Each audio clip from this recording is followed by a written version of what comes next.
നിങ്ങൾ അറിഞ്ഞില്ലേ 7ാം ക്ലാസ് പോലും കിടക്കാത്ത വാസുവിന് ഇപ്പൊ കമ്പ്യൂട്ടർ എന്ത് എളുപ്പാ.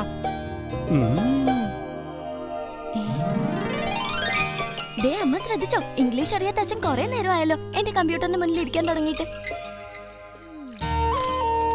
എന്താ ഉമ്മ ഇപ്പൊ മോൻ അയക്കാൻ എഴുത്തൊന്നും തരുന്നില്ലല്ലോ? അല്ല, കാര്യങ്ങൾ ഇത്ര എളുപ്പമായതൊന്നും നിങ്ങൾ അറിഞ്ഞില്ലല്ലേ?